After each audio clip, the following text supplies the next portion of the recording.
como es el hecho del mercado. Muy interesante. Y aparte de esa conexión, ¿no?, con la... Porque claro, muchas veces pensamos que el patrimonio es pasado, ¿no?, que es algo que está fuera de hoy. Y yo creo que lo que se está poniendo sobre la mesa es que el patrimonio es hoy también, que es algo que vive, que está actualmente conectado y que podemos mantenerlo o no, ¿no?, que quizás esa es una de las problemáticas que ha sucedido, ¿no? Hay muchas veces sociedades que quieren destruir su patrimonio directamente porque lo rechazan, ¿no? Ha pasado ahora mismo, por ejemplo, me viene a la mente las esculturas de Cristóbal Colón en buena parte de Hispanoamérica, o las esculturas de esclavistas en Estados Unidos, ¿no? Algunas.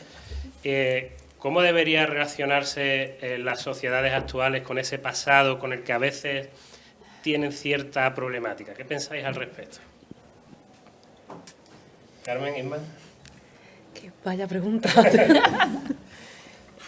No, y podemos ponerlo aquí cercano, ¿no? Aquí hemos tenido casos pues con estatuas de Franco, creo que la última fue en Melilla, la última que retiraron, ¿no?, que se retiró, o incluso el Valle de los Caídos, que lo tenemos también ahí, ¿no?, que es un tema. Claro. ¿Qué opináis sobre ese tipo de patrimonio? ¿Cómo podemos relacionarnos hoy en estas sociedades actuales, ya no con un patrimonio como el de las aguas, tal, que no es tan conflictivo, sino con un patrimonio que sí que tiene conflictos e incluso de rechazo en buena parte de la sociedad? ¿Quién quiere primero?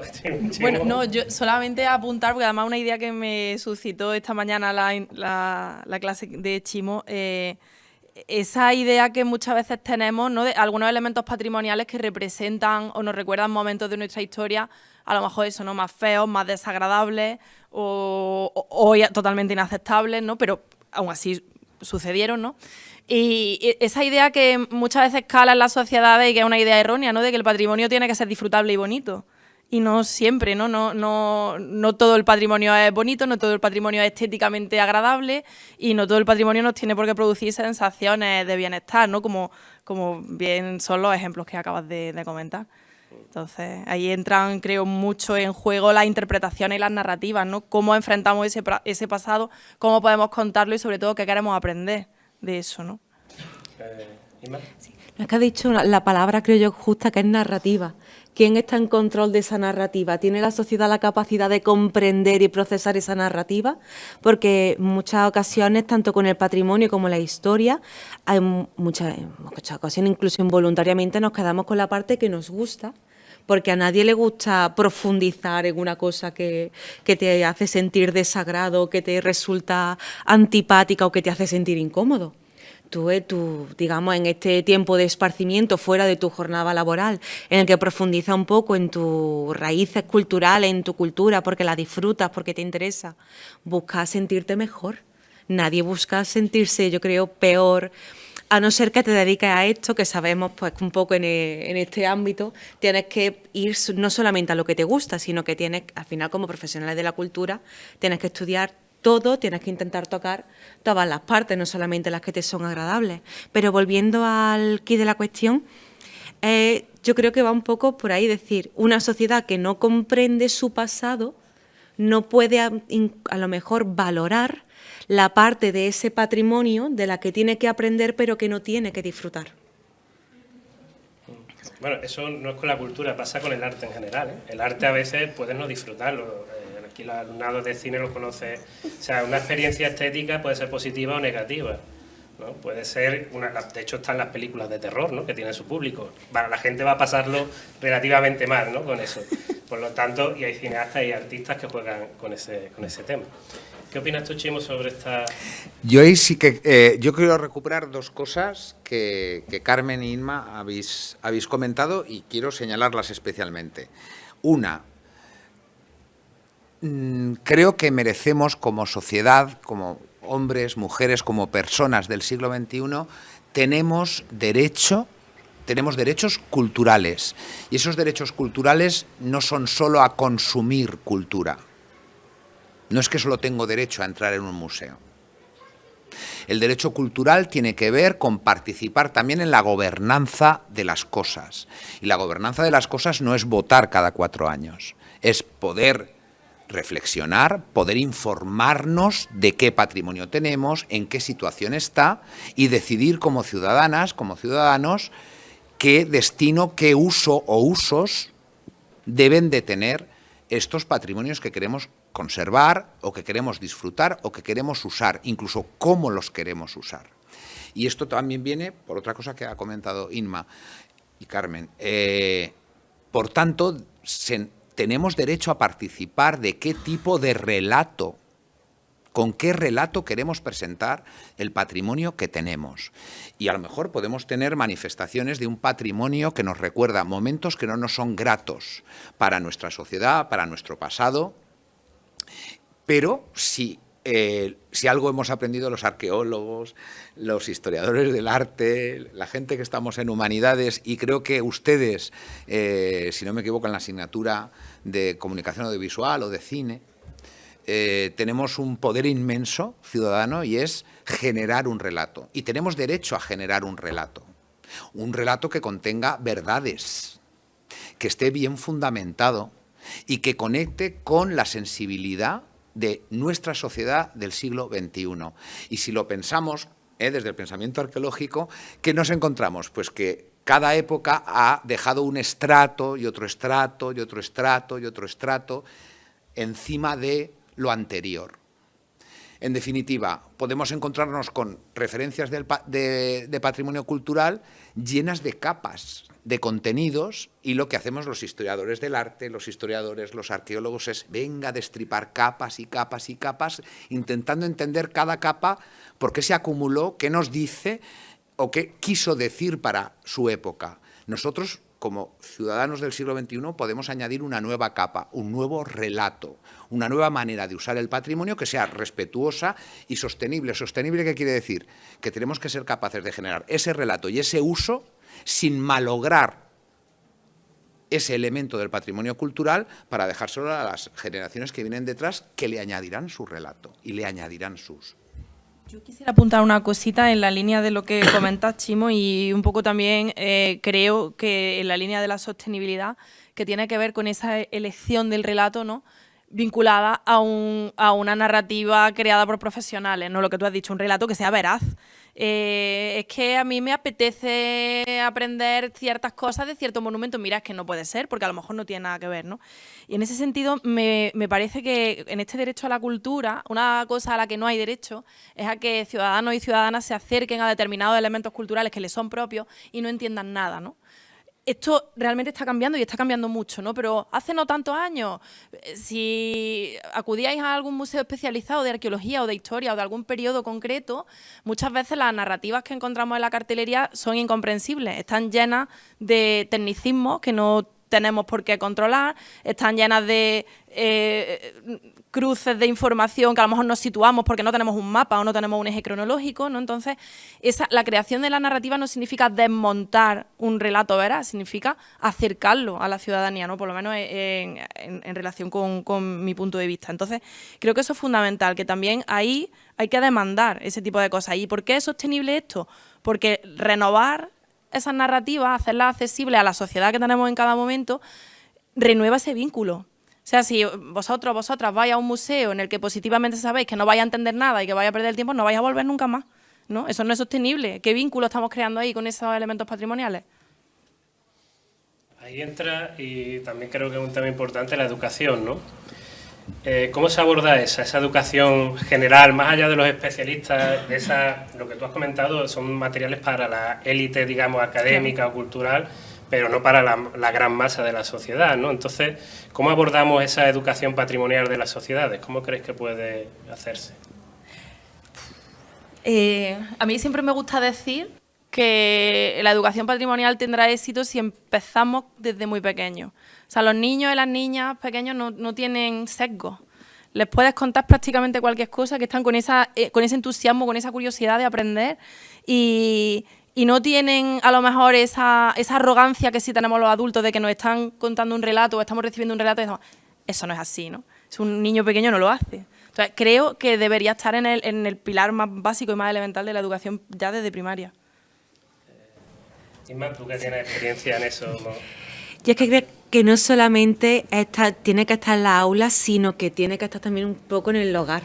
Entonces, que si queremos avanzar en educación no solamente con los niños, sino también intentar educar de alguna manera, que de alguna manera habrá de acceder a un público adulto, aunque sea tan ocupado 24 horas al día, alguna manera tiene que haber de acceder a ese público y sembrar ese interés para que ese fin de semana, cuando vayan de vacaciones, lleven a los niños a ver el Alhambra de Granada o el Museo X de mi ciudad, o vamos al pueblo que hay un yacimiento. Es decir, en el momento en el que tú pasas a vivir un poco en esa clave cultural, en esa clave patrimonial, y empiezas a querer ser partícipe, yo creo que ahí es donde empieza esa educación. Que, por supuesto, desde el punto de vista escolar, habría que revisar un poco esos contenidos que se dan, cómo se está enseñando. No se puede enseñar la historia a un niño de 5 años de la misma manera que se enseña a un adolescente de 17, explicándole, ¿no? Porque el emperador romano, no. Hay diferentes maneras de enseñar, pero creo que va un poco por ahí, que primero hay que acceder a ese público adulto para que las generaciones venideras integren a los más pequeños dentro de esa cultura. Porque por ahora lo que encontramos es, y voy a volver a enlazarlo un poco con el tema del turismo, las personas que se desplazan buscando cultura, al fin de cuentas, son turistas, hacen turismo. Y hemos dejado la narrativa en manos de un sector privado que es un poco, aunque un guía de turismo luego estudie historia o historia del arte, o se haga su módulo, cualquier cosa, va un poco más con la persona incluso que con la formación que tenga. Pero lo estamos dejando, es decir, esa persona que se desplaza y busca una oferta cultural, ahí está donde creo yo que está el primer paso. En el momento que dejamos que esa oferta sea controlada por la demanda, es decir, que quiero explicar esto de una manera un poco más dinámica, es decir, hay un principio que es la transposición didáctica, ¿no? Entonces, esta transposición didáctica es lo que hace que una persona que tiene una formación, que tiene un conocimiento, pueda transmitir de una manera sencilla a otro utilizando bromas, yendo un poco a lo que conocen, que sea capaz de calar en esa persona que está interesada. Pero para eso la persona o el colectivo que ofrece el discurso tiene que tener una formación previa. ¿Dónde entra ahí el gestor cultural? En el momento que dejamos a lo mejor que sean los portales de internet, el vídeo más visto, la foto más viral que es con la escultura de no sé quién, que sean los que controlen el discurso cultural, por mucho que las personas tengan interés, si nosotros no estamos ahí, digamos, un poco diseñando qué se ofrece, yo creo que ahí ni aprende el adulto, ni aprende el niño, ni aprende nadie. Creo que ahí, bueno, hay un tema interesante que no sé si va a comentar en esa línea, pero te lo voy a preguntar de todas formas, que es el tema también de que haya una confluencia intergeneracional en este aspecto educativo. No sé si ibas por ahí, pero yo creo que es un tema interesante porque estás siendo también pionero en eso en Valencia y no sé si quieres comentar algo en esa línea. Sí. A ver, igual que hemos empezado esta tarde hablando de ir más allá de la mercantilización, creo que no debemos tampoco de caer en el error de conformarnos ciudadanamente solo con consumir cultura. Tenemos que ser capaces de crear cultura, de generar de producir cosas, me da igual si es un relato cinematográfico, como si es un bote, un tarro de mermelada o una tuerca o un pendiente, pero tenemos que ser capaces de aportar a la sociedad cosas que quiere consumir, que le pueden hacer más feliz o que le pueden despertar su ingenio. Y creo que el patrimonio cultural nos ayuda a reactivar nuestro ingenio, que quizá es una de las grandes capacidades que tenemos como personas, como seres humanos, la creatividad. Entonces, nos acercamos al patrimonio cultural, el patrimonio cultural nos puede enseñar cosas, nos puede transmitir un relato, pero yo creo que apreciaremos mucho más como sociedad aquellas referencias del patrimonio cultural si somos capaces de usarlas. ¿Usarlas para qué? Para las cosas de nuestra vida y de nuestras necesidades, sean productivas, emocionales, conversacionales, cognitivas. Quiero decir, las instituciones culturales deberían de potenciar el conocimiento del patrimonio cultural en todas las etapas de la vida. Y a lo mejor podría ser muy interesante que personas mayores de 55 años que vienen a nuestra universidad y quieren estudiar porque quizá en el pasado no pudieron hacerlo, ahora gente como vosotros, con vuestra sensibilidad, con vuestras emociones, podáis transmitirle el conocimiento a estas personas mayores de 55 del patrimonio universitario, del patrimonio de la ciudad. Porque le vais a aportar una mirada nueva, una manera diferente de interpretar y de vivir el patrimonio. Es más, si alguno de vosotros quiere emprender, esta palabra que parece que nos va a sacar del atolladero vital, y no sé, quiere montarse una empresa de algo, pues muchas veces hacemos cursos de diseño complicadísimo, todo por la pantalla del ordenador con un programa que nos cuesta más de 3.000 euros para diseñar, pero no reparamos que en el museo de al lado tenemos un cuadro, tenemos una joya antigua, tenemos una expresión artística que nos puede dar la solución al diseño que necesitamos para colocarlo en el mercado y hacerlo propio y singular. Carmen. Yo quisiera apuntar en relación con lo que has dicho dos palabras que me han gustado mucho, lo de el ingenio, ¿no? Y el emprendimiento. Y os voy a poner un ejemplo práctico porque a mí me preocupa mucho que este tipo de mensajes, que creo que son necesarios, ¿no? Y son útiles, me preocupa que calen, pero realmente en vuestras cabecitas, que estáis aquí sentados y sentadas y que dentro de unos años os graduaréis y muchos diréis, ¿y ahora qué hago, no? Bueno, yo tengo un ejemplo que además ya empezó siendo piloto, pero ya lleva unos cuantos años, ¿no? Yo en mi asignatura, yo a mis estudiantes les planteo, bueno, hay el examen, pues a ver qué vamos a hacer, es obligatorio, ¿no? Pero gran parte de la nota final tiene que ver con un trabajo en el que se pueda poner a prueba ese ingenio, ¿no? Esa capacidad creativa que no vaya dirigida solamente por el sumario de la asignatura. Es decir, yo les propongo básicamente que elijan un elemento, en mi caso arqueológico, porque mis asignaturas son de arqueología, que elijan un elemento arqueológico que no sea archiconocido, o sea, no me vale la mezquita, no me vale Medina Zara por lo obvio, ¿no? Y que tampoco sea remotamente desconocido, porque entonces no podemos trabajar si no tenemos información, ¿no? Y que me diseñen un producto cultural.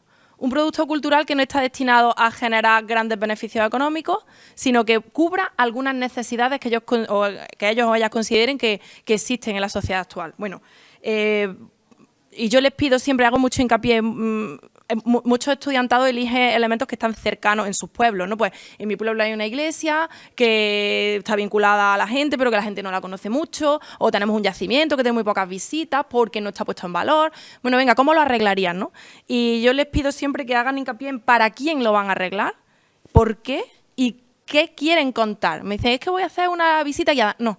Dime qué quieres contar, con quién quieres conectar, qué valores de ese patrimonio vas a subrayar, ¿no? Me hacen unas cosas. Es que no os creéis las chuladas que me hacen los alumnos y las alumnas en clase. Me presentan unos productos que yo digo, qué pasada, esto vas al ayuntamiento de tu pueblo y te lo compran. O sea, creeros la capacidad que tenéis, porque además no son ocurrencias, estáis cursando unos grados que os capacitan para trabajar con patrimonio, ¿no?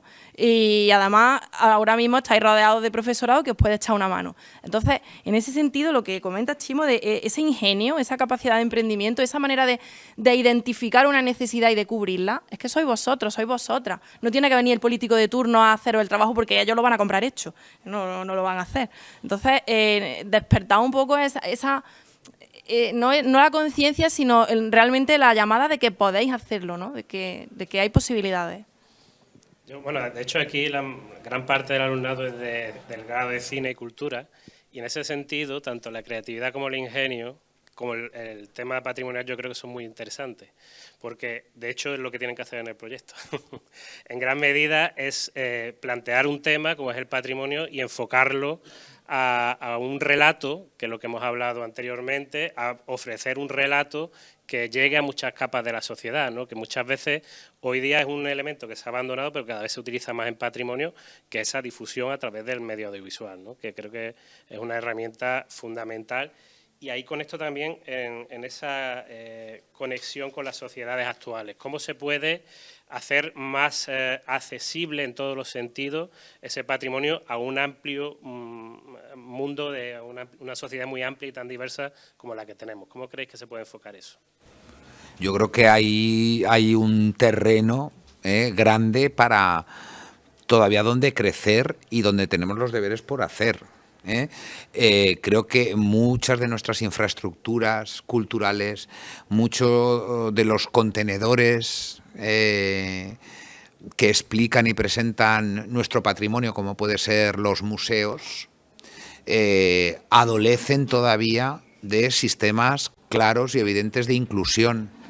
Si yo tengo algún tipo de discapacidad motriz o intelectual o física, yo a veces no puedo ni leer las cartelas ni acceder a la planta donde está el cuadro, la estatua o la maqueta que quiero visitar. Incluso si soy ciego, a mí me gustaría poder tocar la mezquita y tener un formato de mezquita que a través del tacto genere en mí todo aquello que yo pueda asimilar como conocimiento, como composición, como formas en las que está estructurada un elemento como un edificio como la mezquita. Yo creo que hay terreno en el que debemos de poder trabajar, incluso que nuestros audiovisuales a la hora de explicar tal o cual referencia patrimonial estén bajo códigos que permitan el máximo de acceso, el máximo de visualidad, por no hablar de no contener relatos sexistas, etcétera, que ya quedan en el pasado. Pero es que nos tenemos que poner las pilas en esto. ¿Qué opináis, resto? Yo estoy muy preocupada por ese tema porque habitualmente esa accesibilidad se ha entendido como lo que Chimo decía, no puedo ir y entrar. Y hay determinados elementos patrimoniales, sobre todo arqueológicos, ¿no?, donde eso pues, muchas veces no es posible, ¿no? En una determinada cueva prehistórica o en un yacimiento en un cerro con unas condiciones complicadas, ya con una movilidad normal, pues no siempre se consigue esa accesibilidad física, o no, incluso no siempre se debe porque a lo mejor transforma en exceso el elemento original, ¿no? Habida cuenta de las posibilidades que nos ofrece, un poco como decía Rafa también, actualmente el mundo audiovisual, pues creo que esa vía tiene que explotarse mucho más, con cautela. Porque también tenemos mucho... Es fácil, ¿no?, que en el elemento audiovisual pues se mezclen también pues la fantasía, esa... Los extraterrestres haciendo pirámides, ¿no? Los extraterrestres haciendo pirámides o la inteligencia artificial que genera unas imágenes visualmente muy llamativas, muy conseguidas, pero que reproducen sesgos. La inteligencia artificial reproduce constantemente esos sesgos de los que Chimo habla que nos tenemos que empezar a desprender, ¿no? Entonces, bueno, creo que por un lado es un reto, y por otro es estimulante, habida cuenta de que, como digo siempre, eso es un nicho de trabajo, ¿no? También, ¿quién va a vigilar eso? ¿Quién tiene que estar preocupándose porque esos productos sean o no sean adecuados? Pues vosotros y vosotras, ¿no? ¿De qué se tratan esos sesgos que comentas exactamente de la inteligencia artificial? Esto fue un experimento que hice en clase, siento ser muy concreta, con ejemplos muy concretos, pero es que me vienen muy bien. No, eso viene bien. Fue un experimento que hice en clase un poco a tenor del famoso vídeo, no sé si lo visteis, el año pasado se publicó un vídeo en redes sobre Medina Zahara, creado con inteligencia artificial, un poco orquestado por un señor que era escritor, o sea, que ni siquiera era un especialista en patrimonio, que no pasa nada, quiero decir, la IA como juguete, pues bueno, es muy entretenida, pero a mí lo que me llamó la atención fue el eco, ¿no? El eco que tuvo este vídeo, que era, pues todo el mundo lo había visto, qué maravilla, Medina Zahara, y yo decía, vamos a ver, si de Medina Zahara tenemos un vídeo en 3D, o sea, es de los pocos elementos patrimoniales de Córdoba que tienen un vídeo bien documentado, bien construido, donde se puede ver cómo era la ciudad. No necesitamos IA para hacer esto, ¿no? Entonces, en clase, pues, entre comillas, jugué con mis alumnos a analizar determinadas imágenes, a ver el resultado de la IA, cuál había sido, dónde había estado el fallo, etcétera. Y claro, pues ya nos pusimos a indagar un poco en las cifras, ¿no? De dónde bebe la IA, qué datos toma, ¿no?, de dónde toma la información para generar determinadas imágenes, quién está creando IA, porque si veis las estadísticas de cuántos hombres y cuántas mujeres trabajan en IA en el mundo, es apabullante la diferencia, ¿no? Y se reproducen muchos de esos sesgos de género, de raza, y son evidentes, ¿no? Cuando le pides a la IA que te genere una imagen de la Córdoba islámica y sus gentes, las gentes de la Córdoba islámica son señores con turbante, blancos, con barba, ¿no? Y dicen, mira que seco más bonito, ¿no?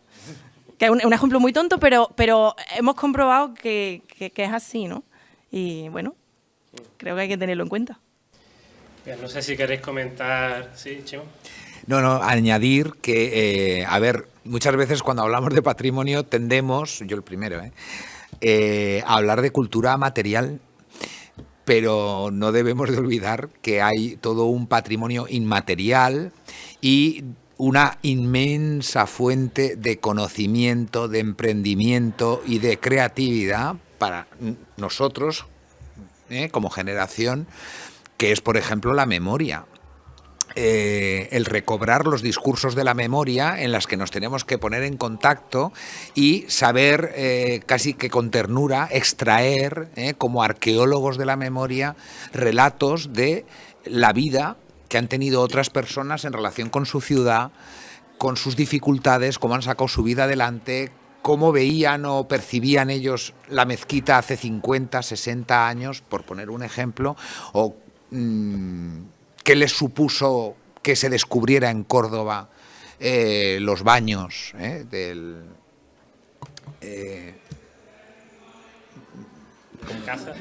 Alcázar, perdón, que no me salía. Me salía Alcácer, en Valencia, Alcácer. Bien, bueno, pues, en fin, hay toda una fuente de datos que hay que tratar también con mucha delicadeza y situando cada discurso de memoria en su sitio, en su condición, pero que es una mina. Y muchas veces, no sé, vamos a suponer que se ha cerrado una fábrica, que era la que daba vida a nuestro pequeño pueblo, de donde seamos cada uno. Bueno, pues los relatos de la vida obrera, industrial, que contienen las gentes que ya ven que esa industria ya no está en su pueblo, ya no produce, se ha cerrado, pero ahí hay una cantidad de archivo tremendo y que va con la vida de las personas. Y muchas veces estas personas desaparecen y desaparece con ellas todo ese patrimonio de la memoria que para un documental, por ejemplo, nos vendrían más que fenomenal. De hecho, Carmen y yo tenemos un amigo en común que se dedica